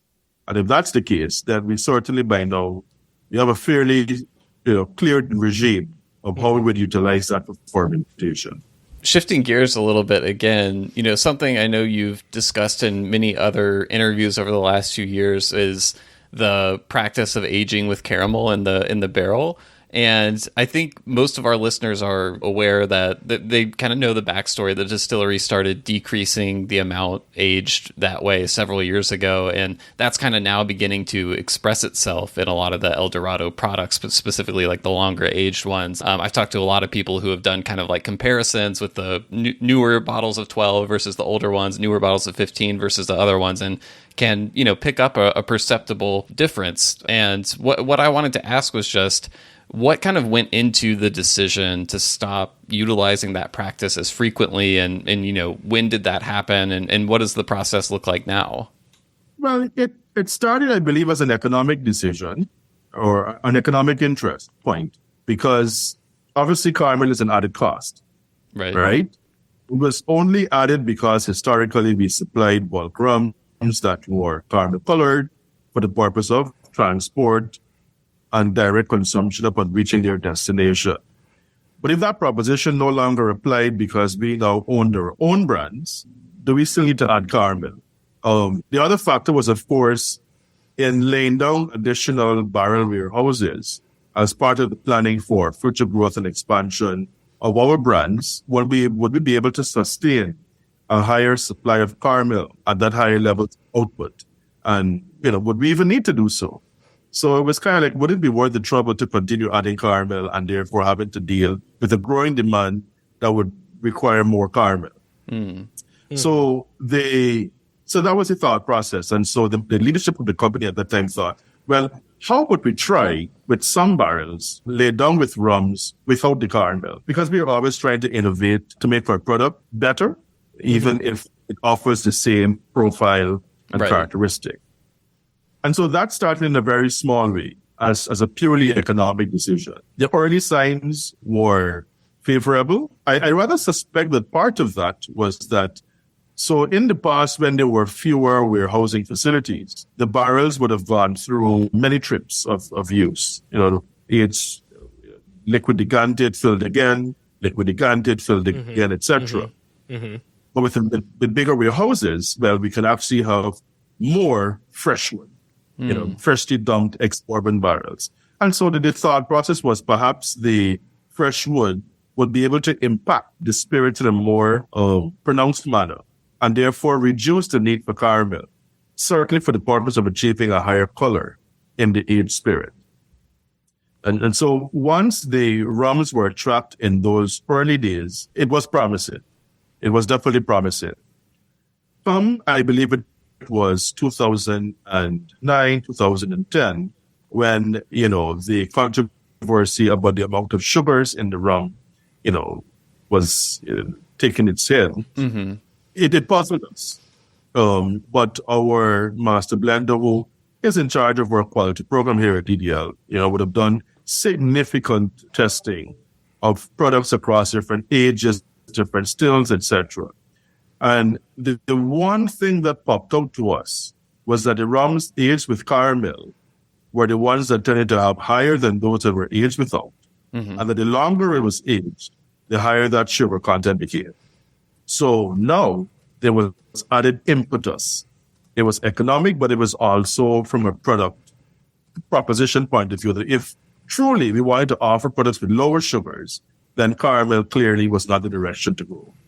So having those early successes, the program was expanded up. And well, by now the story is known that now that we have a significant, of course we have many barrels still with caramel because it was a phased process. But definitely, I can say that by now the rums coming out of barrels, with newer wood and without being aged with caramel, are able to really mature in quite the same way, I would say, offering a lot of the same flavor profiles and having a very similar color profile and chemical profile, but without the caramel, and therefore without those residual sugars that would develop during the aging process due to the presence of caramel. So that's clearly the evolution of where we are. But by now, we certainly are on the uncolored rums into barrels. There are a few marques that still retain, for historical reasons, the requirement for caramel. But in the main, our main marques are now aged without. And so it's so fascinating to think about kind of the decision making and planning that has to go into something like that because of, the various age statement bottlings you have and the different blends that go in. I can't imagine kind of like the logistics of that. My brain isn't built for it. But do you think will people continue, like, will there be small shifts that still happen in some of the rums as, the stock ages out of some of those older barrels that still have the caramel? Or are the rums like the flagship 12, 15, are they pretty much, have they arrived at where they're going to be, or where will those still be little minute perceptible differences people will pick up in the coming years? I think they have leveled out. I think they have leveled up. And so having done so, we're now on a massive expansion drive. So from 2004, when that decision was made upon the commissioning of the then new barrel warehouse, we have since added 3 others, and we're now about to break ground on another 2. Wow. Those 2 warehouses alone will be 50% of our existing 6 warehouses. Wow.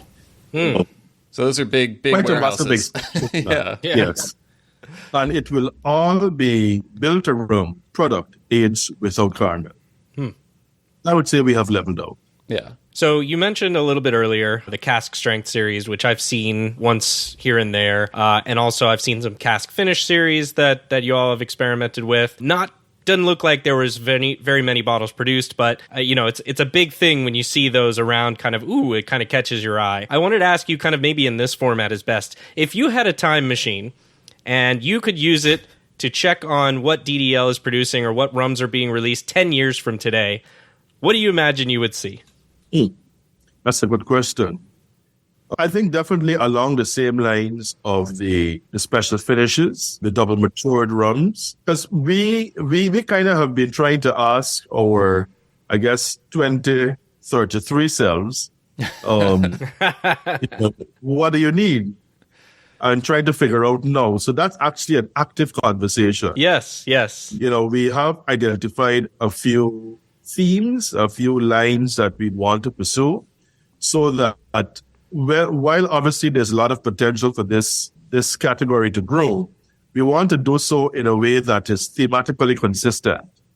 So, for example, do we want to pursue a line of sherries, for example, as distinct from, let's say, wines that are GI protected from the main wine growing regions, say France as opposed to Spain or Italy, right?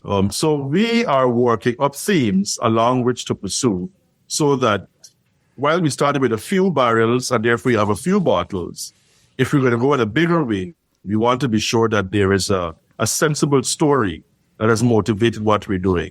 And so, yes, we're trying to ask our 2033 selves, well, what do you want? So that we kind of, put those in place now. But you don't have a time machine, so maybe that's the next thing we have to figure out a way to build there. Yeah. Right. I feel like after hearing about your background, if someone were going to invent a time machine for distillers, it would be Shaun Caleb. I love that idea of asking your 2033 self what you need. If your 2023 self were to talk to your 2013 self, did 2013 Shaun make good decisions about what 2023 Shaun would need?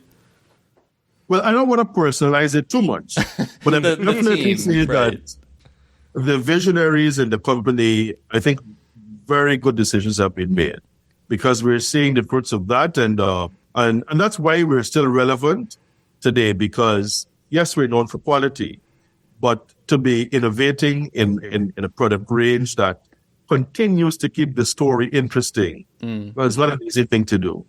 And even harking back to some of the early decisions that were made, certainly 2004, I was on campus, when the whole caramel decision, for example, was made. So I definitely credit my more seasoned colleagues in making wise decisions.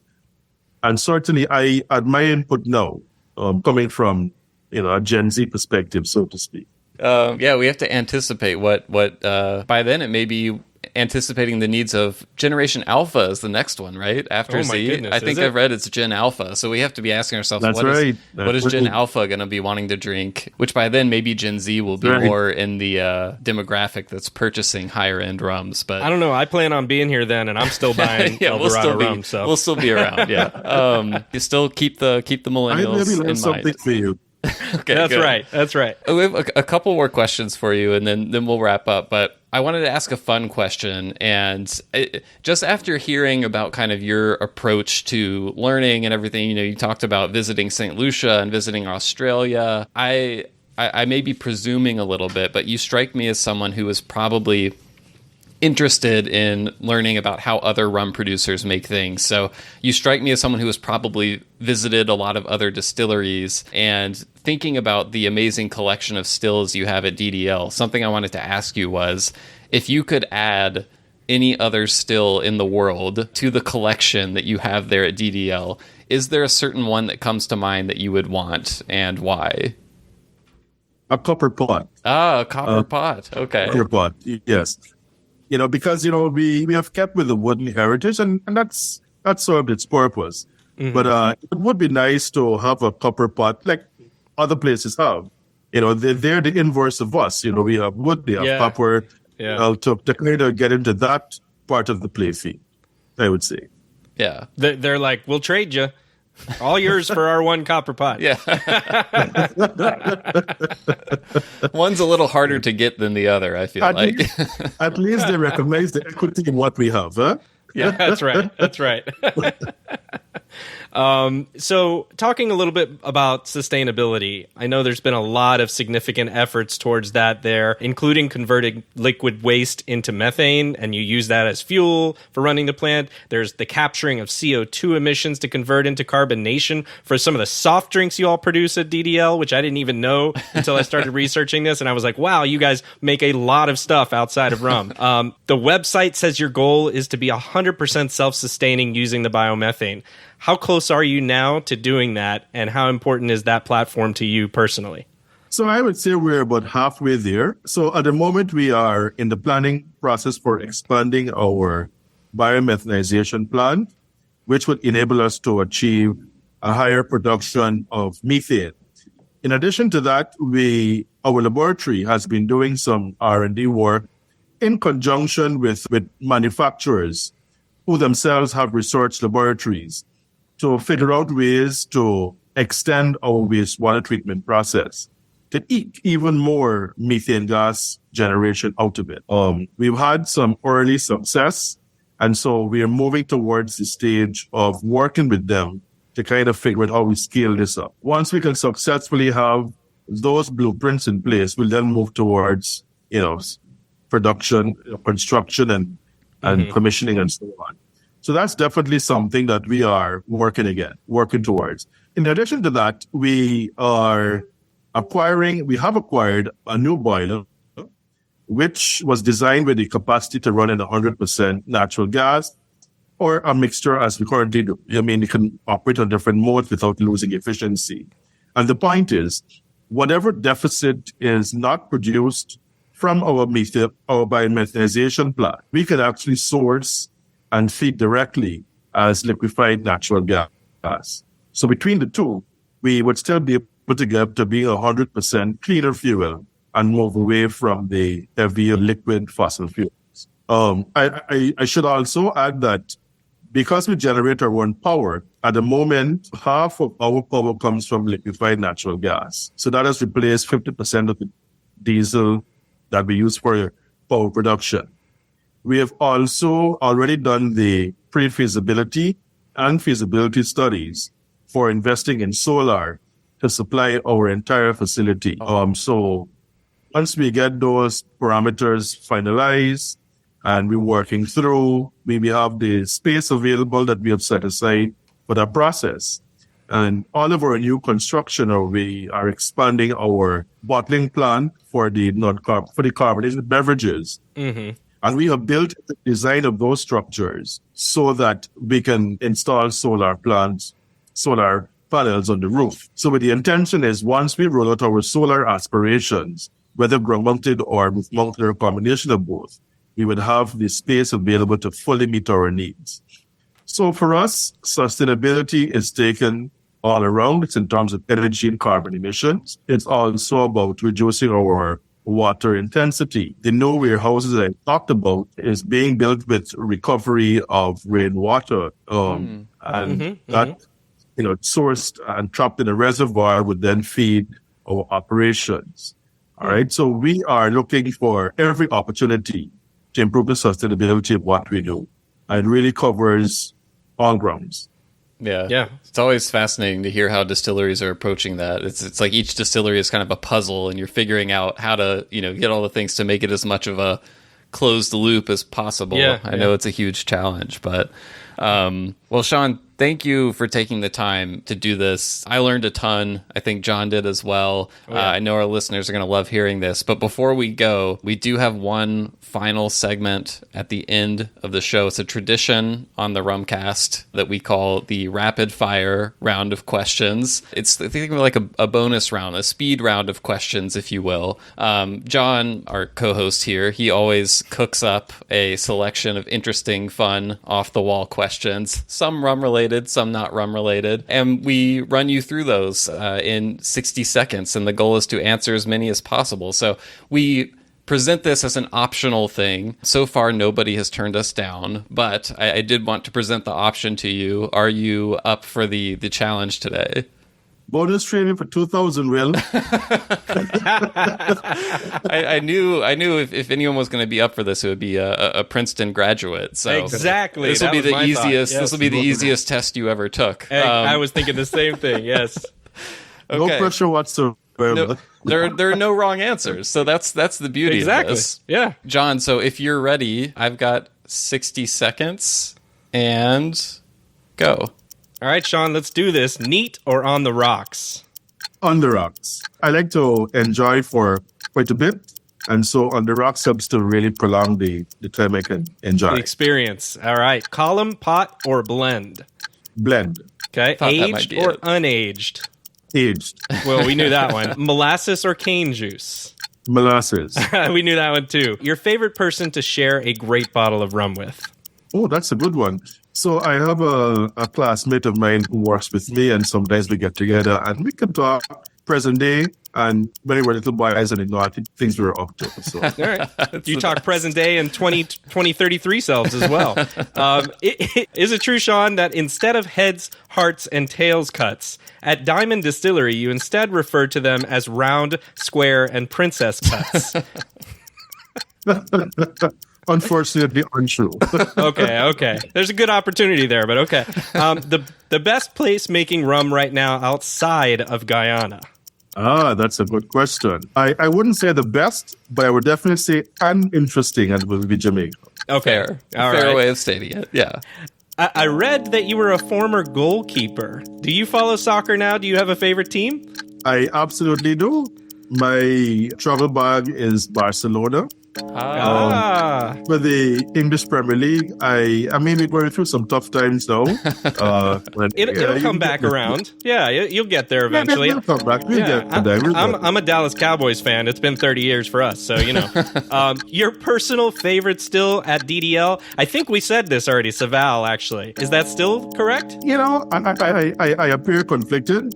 I would say my personal favorite is the coffee because I think it's the most delicious. From a distiller's point of view, the Saval, but from which still do I love the product most from? The coffee. Love the different perspectives. Yeah. Many people have said that distilling is a marriage of science and art. For you, what percentage is science and what percentage is art? I would say about 60% is art and craft. The other 40%. I thought you were going to go the other way. I thought of all the guests we've had, you've been so scientific in your approach. Okay. Still the art. That's good to hear. Art. A lot of science up front, but once you figured out the science, you have to get the art and craft to keep it going. So that's why I phrase it that way. True or false, DDL stands for Demerara Distillers Ltd. We know that. But most people don't know that it also stands for Dangerously Delicious Libations. Is that true or false? It's not true, but what I can tell you is there is actually a local acronym. And really? We abhor it, but drink drunken later. You did not hear that from me. And We don't. if this It didn't come from you. If this was my boss, I will deny it. It was not me. It was my AI-generated persona speaking. Well, he's probably not going to listen to an hour and a half worth of podcast. Right, so we put it at probably the won't. end. Yes, at the very end. Yeah. And finally, how often do you actually have to spell iFlot, and do you have it memorized at this point? UITVLUGT. Funny enough. So fast. Wow. You could do it backwards, I guess. That's time, by the way. Well done. But I was reading someone today about iFlot, and I spelled it UITVLUFT. I was like, hold on a minute, this is wrong. So yes, even mistakes sometimes. But I corrected myself. Right. I just want to use it in a game of Scrabble with like non-rum people, so I can say, "Look, it's iFlot," and then they look at me funny, and then I say, "No, it's an actual thing." I don't think it's you a silent G. You can't use proper nouns in Scrabble, right? Don't bring your facts into this, Will. That is true. You're right. Well, Shaun, excellent rapid fire round. Thank you for humoring us. Thank you for hanging out with us this afternoon. As I said, we were really looking forward to this, and definitely lived up to expectations for us. Before we let you go, anything to add? Anything else we didn't get to that you want to share with people about DDL or about El Dorado or about the state of the Barcelona soccer team, the English Premier League? Anything else to add before we go? Well, just that DDL, is always innovating. We're always happy to listen to what our favorite fans love about us and what more they want, and to respond to that. So, coming to a marketplace near you, we'll be listening. And actually, having not traveled for the past 3 years, I'm just about to embark or restart my travels to spread the good gospel about rums and El Dorado. Excellent. Lovely. Do you know what the first destination on the agenda is? So I'll be going to Toronto and to Alberta, both Calgary and Edmonton, and the Brooklyn Bar Convent, BCB, and then across to the UK. So, quite a bit happening. Excellent. At least for the restart stage. Yeah. Well, Shaun Caleb, an honor to have you on the show, and we appreciate it. Thanks again. Thank you. Thank you very much. It was a pleasure, and I appreciate the opportunity. Lovely talking with you guys.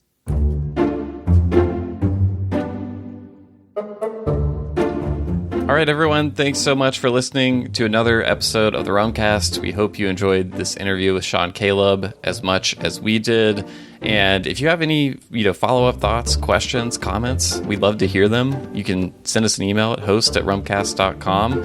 You can also message us on social media, where I think we're going to be posting something from this episode on social media. John, can you tell us about that? Yeah, from the intro, we wanted to make sure to post all of the seeds in the brackets that we talked through, and we want to get feedback. We want to see. We've set the stage. Now let's move forward in the tournament, and we need everybody's votes. So we'll figure out a way to do that and post it on social media, and for people to vote who's going to win in each of those and get an eventual winner of our bracket. I'm using scare quotes there for that. But yeah, it'll just be interesting to see, and then your feedback on how that worked out and what you would have done differently. I'm going to take a beating for that Pussers 1 seed, I think. A second beating after the one you gave me. But I'm going to go ahead and predict. I think El Dorado 15 is going to come out as the winner on the El Dorado side, and I think Hamilton 86 is going to come out as the winner on the other side. So that's my prediction. It's hard to disagree with you with the El Dorado 15 as being a favorite for that side. The other side, though, I'm going to say... I'm going to say we're going to go with the Hamilton 151. I'm going to stick with my favorites. If it's not the 86, it's the 151. Yeah. So I'm looking forward to seeing people's thoughts on that and all the ways they find to make fun of our selections. That'll be a blast. So anyway, I think that covers all our bases. People can find us on Facebook at The Rumcast, Twitter, The Rumcast, Instagram, The Rumcast. You can subscribe to us on Patreon for bonus episodes and happy hours, all sorts of fun stuff. That's patreon.com/therumcast, patreon.com/therumcast.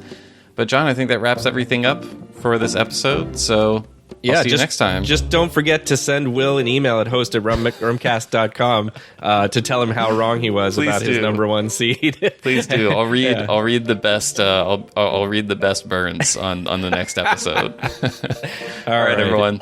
Thanks.